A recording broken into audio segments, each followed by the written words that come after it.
Hello and welcome to the Team Bus, the adjunct podcast to the Beyond the Slipstream main feed. I'm Matt and I'm here with Justin, and we are going to get into some cycling talk up front. And if we have some time, we'll talk some more SNL at the end. First and foremost, what a bummer to see Egan Bernal go down with a fractured collarbone in the Classica Hayen.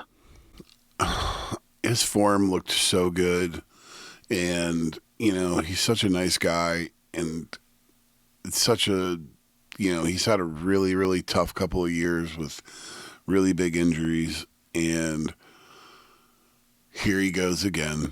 Like, he was looking so good. He had just won the double in his home country. He got the time trial championship and the road race national championship in his home country, and was looking really good.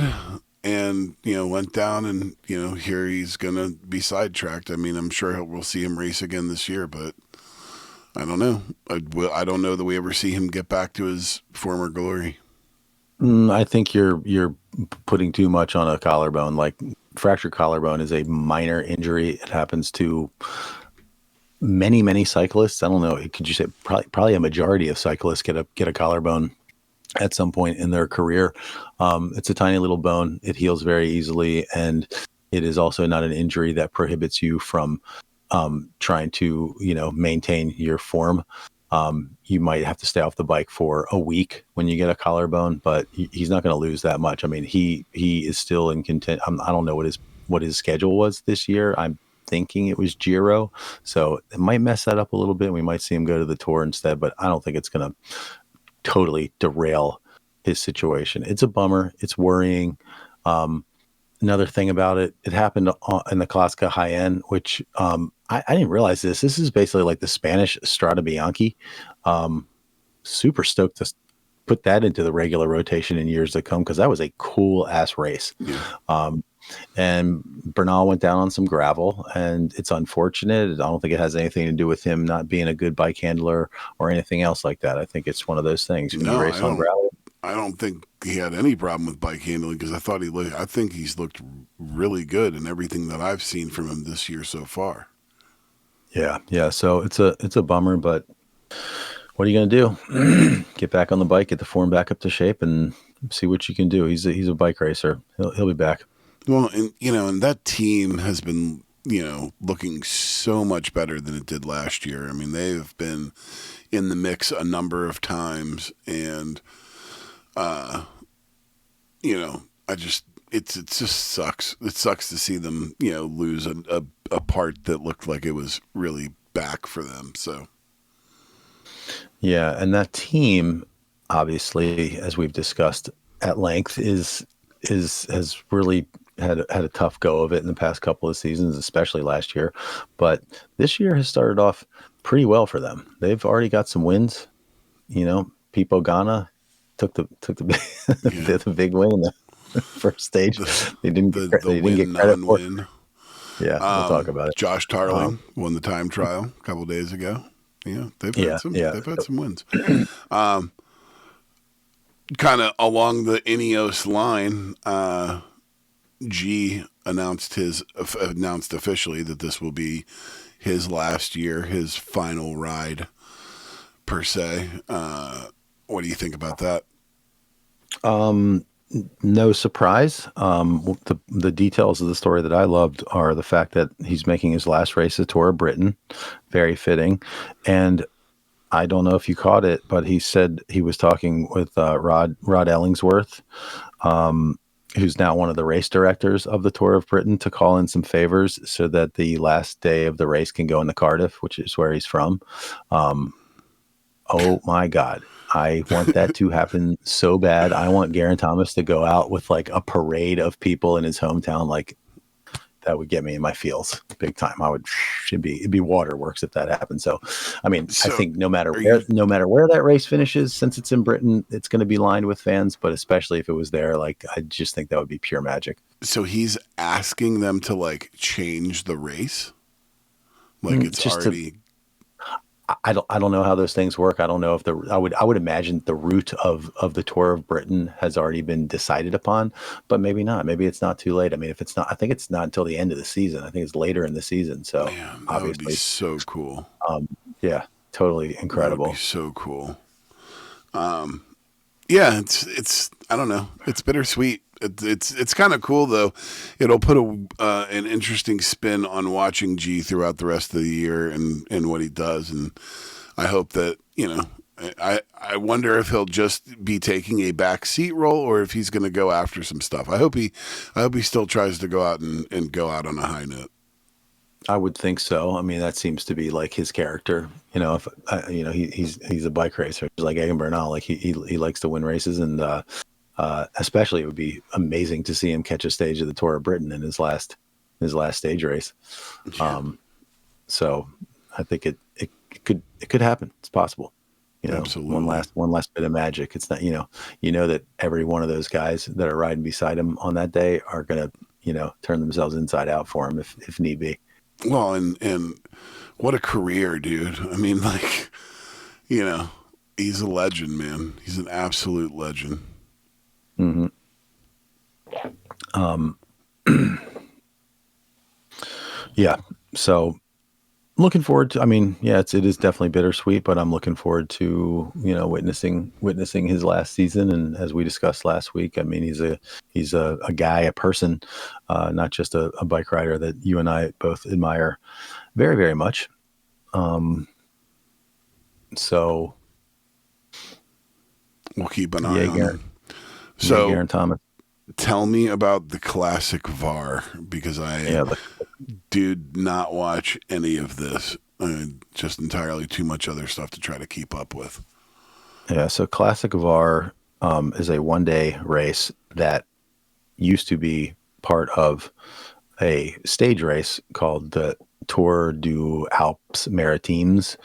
Um, it's like the seaside Alps in France, and it was a little tour. So I think it used to be 3 days, and now that is 2 days. It's happening yesterday and today, and then uh, the Classic VAR is its own race. So um, it kind of had me thinking, like reminding me of that whole Challenge Majorca thing, where there was like the 5 different races, but the teams could send different riders to different ones. Right? Generally speaking, everybody that you race against in the Classic VAR, you're going to be racing against for the next 2 days in the Alp Maritime. Like it's all right in the same area, so the teams just send one squad and they race the whole thing. But it's 2 different races now. Um, but some good racing down there. Um,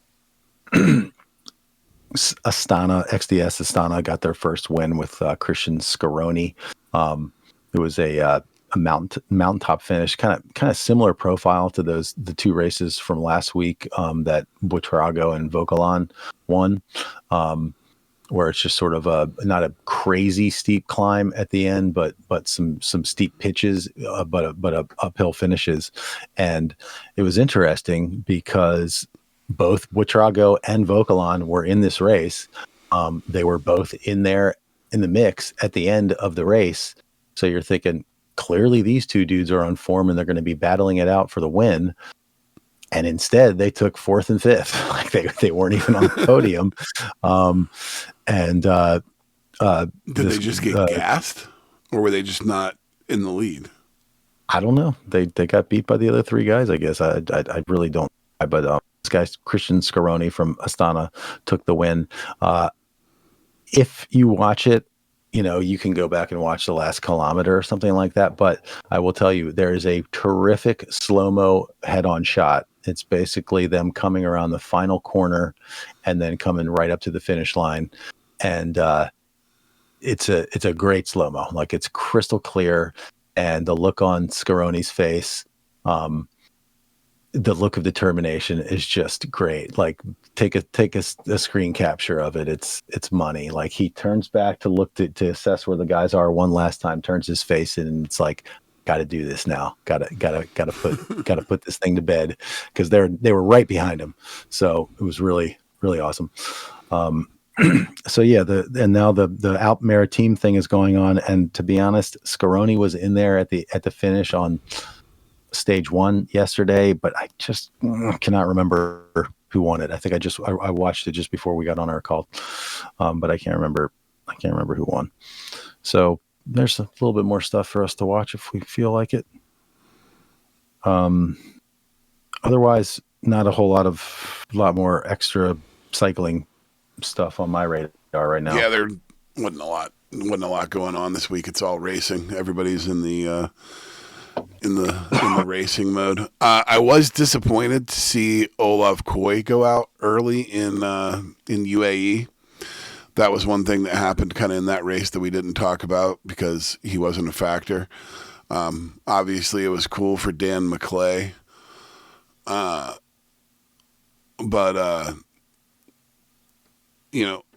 I hope that is, a one-off, and we still see great things from him throughout this season because he is definitely somebody that, I've got my eye on big time.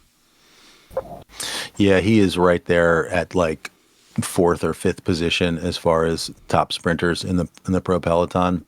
Yeah. So, yeah, I do wish him a speedy recovery. Well, It was cool. It gave McClay a little bit, a little bit of opportunity to stretch out a little bit more, which is, I think, a valuable experience for McClay, even though he didn't really get a big result.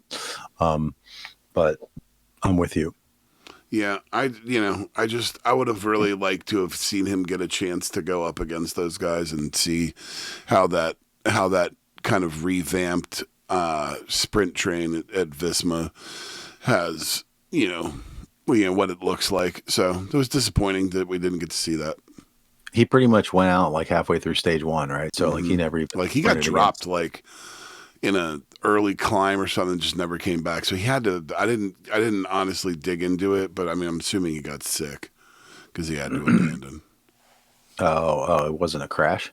I don't think so. Oh, Was it a crash? It may have been a crash. I thought he got dropped. I thought it was a form thing. I do not recall why. Yeah, I didn't, so I'll have to dig into it and see. But I didn't think it was a wreck. yeah, if it was illness, then that's like even less concerning, I would say. If he just went down with some flu or something like that, I mean, he'll be back in a couple of weeks and whatever. I don't know. Might lose a little bit of fitness, but I'm not worried about that one. Yeah. You have any other cycling topics, or do you want to jump in and talk a little SNL? Yeah, let's jump to the SNL stuff. So, in conjunction with the 50th anniversary special that we discussed on the main feed this week, there's a lot of extraneous programming that's Saturday Night Live related. The Peacock has got like an entire like Saturday Night Live feed category or whatever. There is a terrific documentary about music on SNL over the years. I started watching it and it's so good. I still haven't found the time to get back to it. Maybe this afternoon, but it's really good. It opens up with this super cool. It's almost like you're watching like a DJ mix or like a VJ mix, because they start up, with some archival footage of like some band that was playing on Saturday Night Live, and you start grooving with it. It's like a good song, and then all of a sudden they bump into a split screen, and over on this side they start running some other musical performance, maybe from 22 years later, but they're like beat matching them so that both of them are gone at the same time. So now you're like watching this one, and it's like, yeah, this is cool. And they do that for several minutes, do this like really cool mix. And I'm like, okay, yeah, I'm all about this.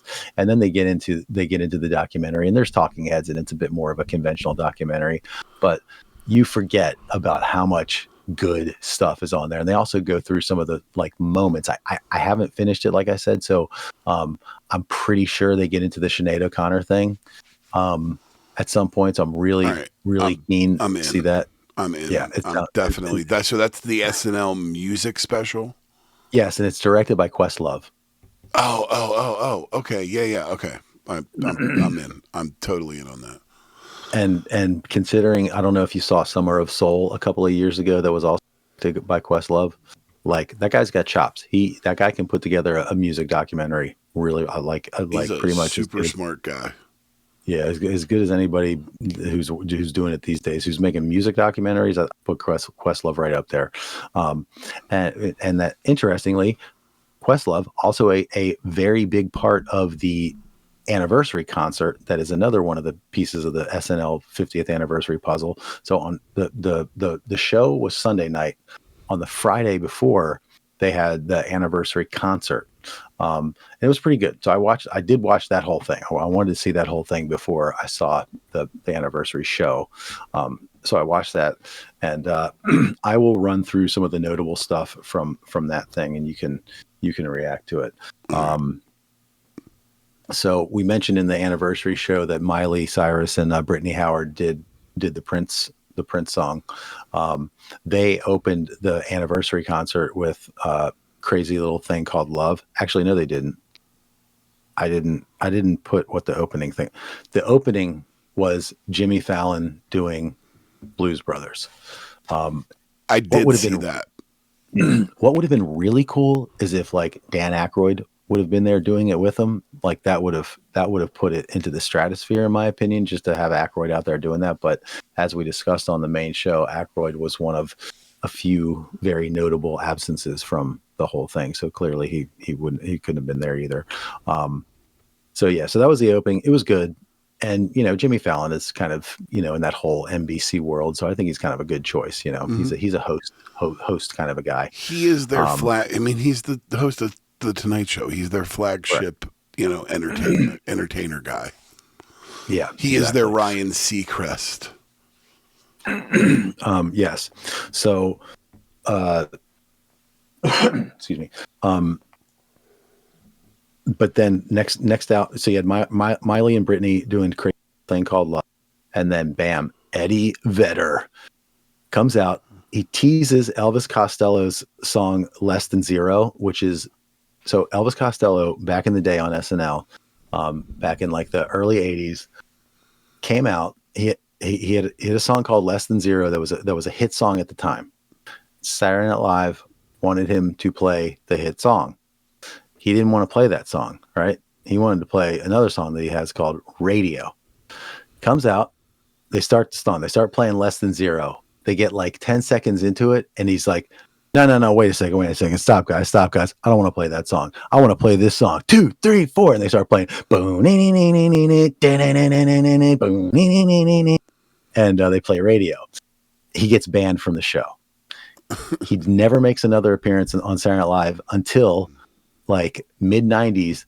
Beastie Boys come on, like Sabotage era Beastie Boys, and they start playing Less Than Zero, and then like, wait, hold on a second. Elvis Costello walks on stage with the Beastie Boys in band mode, not in like MC, like, with the drum, Right. with the Yalk on bass and Mike D on the drums, and they play Radio with Elvis Costello.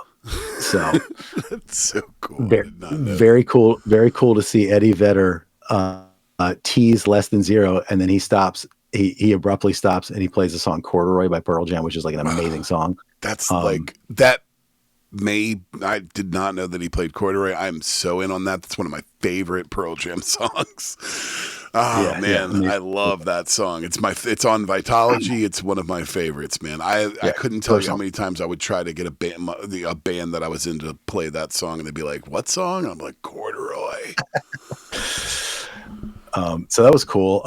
I believe I think maybe with Miley and Brittany when they were playing crazy little thing called Love. I think Fred Armisen was on drums for them, and then Devo comes out, and who's on drums for Devo? Fred Armisen. Like that guy's talented. That is a talented dude. You had Andy Samberg and Lady Gaga did "Dick in a Box." Pretty great. And then Samberg and Parnell gave us a little taste of Lazy Day Live. Not the whole song, but it was cool. And then after that you get a Fugees mini reunion with Lauryn Hill and Wyclef. And really? What song? I think they played 2 songs. Yeah, they played "Killing Me Softly" at the end, but they open with Lauryn Hill's "Lost Ones," which is like one of the greatest jams of all time. I love that song so much. No Praz though. No Praz. Isn't he in jail? Is Praz Didn't in he? jail? I don't know. Yeah, didn't he get busted for some major? I think Praz is in jail for 25. I could be totally wrong. After that, you had Will Ferrell and Anna Gasteyer. You remember the church couple, like where Yes, Ferrell's I on the saw this. key? I did see this, and they did. Yeah, and they Kendrick did not Lamar. like us. Yeah. Yes. You had Brandy Carlisle playing her song called "The Joke," and it was like that is an incredible song. Like that, I was just like transfixed by that performance. And then right after that, Snoop Dogg doing Gin and Juice, like Snoop Dogg. He's like wearing a crazy ass tracksuit, and he's just like, it's like Gin and Juice, man, rolling down the street. Like, yes. So Here, real quick, this is crazy. Praz Michel, a former member of hip-hop group The Fugees, was convicted in April 23 and faces up to 20 years in prison.